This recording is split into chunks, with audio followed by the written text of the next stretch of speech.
drink most of your water in the morning. Measure it out. If you've got children, measure out their water and put it in the bottles, or their little bottles, or put it in some kind of a container, and make sure they drink half their weight in ounces of water a day too. If you've got children that have got a lot of problems as far as behavioral problems, and if they eat a lot of sugar and junk food, this is one of the reasons why.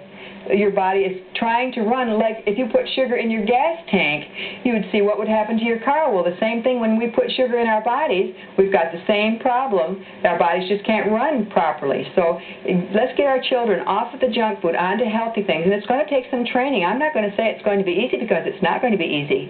But we can try, and we can give it a good shot and improve our family's health. Well, at noon starts the digesting cycle. If we start to eat. Once we start to eat, if we eat breakfast, then our digesting cycle starts in the morning, and our cleansing cycle stops. That's why there's one of the reasons there's so much disease in this country, because we have not allowed our cleansing cycles to function. This information's been known for 200 years, but it has been very hidden. For one thing, people have vested interest in our pocketbooks, and they want us to buy their products.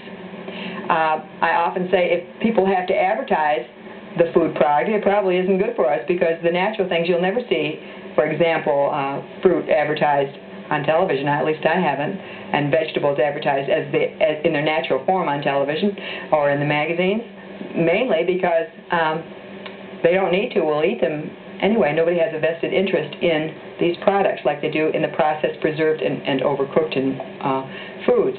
So keep that in mind. Use your head. We're being taken advantage of by big business. Even in the media, when we read so many things about you can have a balanced diet at this fast food place or that fast food place, think for yourself, is this really true? What is causing all of the disease, all of the sickness that we are having now that we didn't have, say, 200 years ago? Something, and one of the things is the foods that we're eating, the processed, preserved, and overcooked foods, and we have to do something about it. We have to protect our families from all the different diseases that people are dying from today and suffering from.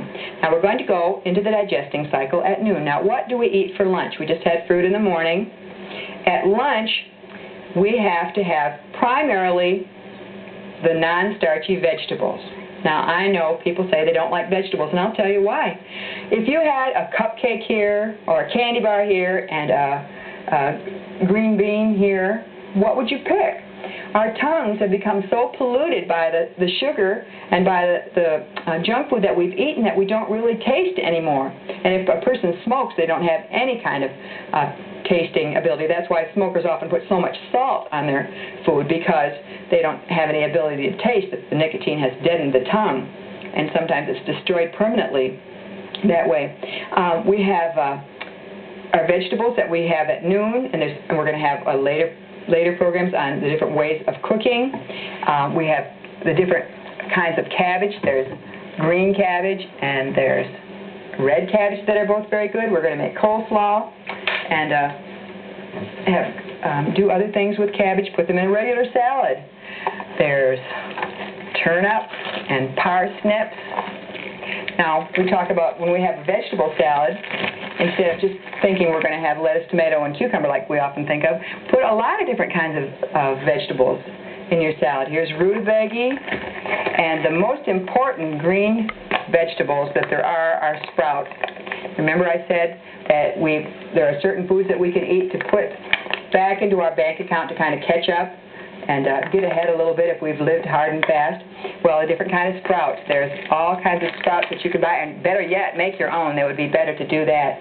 But sprouts are just the most valuable food that you can have. Now, after we get done, I'm going to have to wash all these vegetables and fruits because I don't want to have the pesticides on them. Then there's spinach, and there's cauliflower, and zucchini squash. There's various kinds of squashes. This is all the different squashes except winter squash, because winter squash is considered a starch, and we eat that at night.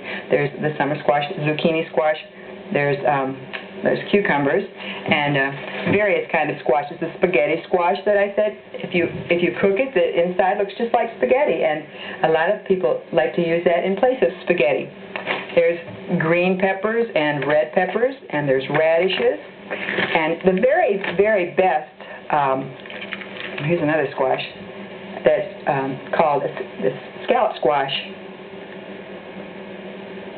The very, very best vegetables are the ones that are green, because that's where the chlorophyll is.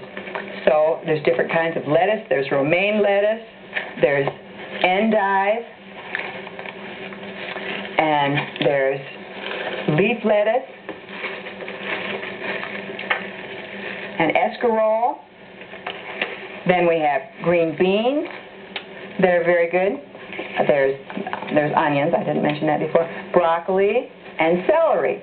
All of those items we can use. You can eat them all afternoon if you want to. You can eat them anytime. But make a salad. You really should have 2 salads a day, one at noon and one at night. Salads, the vegetables, you see, are cleansing to your body. They were made by God in order to feed our bodies with all the nutrients. There's even proteins. There's proteins in all foods, and you get protein from them. But that is the mainstay of your lunch. That's the mainstay of your dinner, a big salad. Or you can make coleslaw, or better yet, a big mixed multiple vegetable salad. And we have a recipe that we're going to show later on for dressing with olive oil and unprocessed honey, lemon juice, and plain non-fat yogurt. It's excellent, that we keep in our refrigerator all the time. It's very, very good. Now, what else do we have besides vegetables for lunch? Now, it depends. My nutritionist says that we should have our protein at noon. And Fit for Life, one of my very favorite books that you really need to read, Fit for Life by the Diamonds, says that you should have your starch at noon. So you can decide and you can experiment. But we're going to go with what my nutritionist says right now, and we're going to talk about the protein. Now, you need to eat twice as many of the vegetables that I've just talked about as you do the protein. But what proteins are we going to talk about today that are good for us? Well, there's fish. Fish is excellent for losing weight. And there's turkey breast. Also, there's calf's liver and venison. We can have from 5 to 7 eggs a week. Almonds, but they need to be soaked again for 2 hours to facilitate digestion. There's nothing magic about it. It just makes it easier to digest. Vegetables are our mainstay, and all the green vegetables. Of course, now this meal we can have our starchy vegetables too, so really all the vegetables we could have here. We're going to make our dressing now, at least we're going to talk about it. I'm going to give you the recipe, and it's in my book, Have I Got Good News for You? It's also, I'll send it to you if you ask for it in your self-addressed double-stamped envelope. And you're going to need 1½ cups of olive oil, and put it in your blender, and you need a 1½ cup of plain yogurt, and you need a 1½ cup of mayonnaise. Now, we choose eggless mayonnaise. You should need mayonnaise from a health food store. We use eggless mayonnaise because eggs have got protein in them, and then it's better for your combining. It's easier to digest if it's eggless. So a 1½ cup of that, and 1½ teaspoons of powdered garlic, and 3 tablespoons of fresh lemon juice. Now, if you make your lemon juice ahead, you can freeze it then, but don't get the reconstituted kind, because that's got a lot of chemicals. Learn to read your labels. That's so essential. Read your labels. You're in for a surprise of your life. You know, not only does it say sugar, but it says dextrose, and all of these things are all sugar products too, but learn to read labels. Okay? Then raw honey. Now, raw, that means the kind that gets thick. And you should ask for uncooked honey. As soon as they cook honey, it turns into what sugar? Similar to sugar, so you want to get it raw. Ask your health food store to get it for you. Off the shelf, generally in the store, it's been heated, and once it's heated, it changes the composition.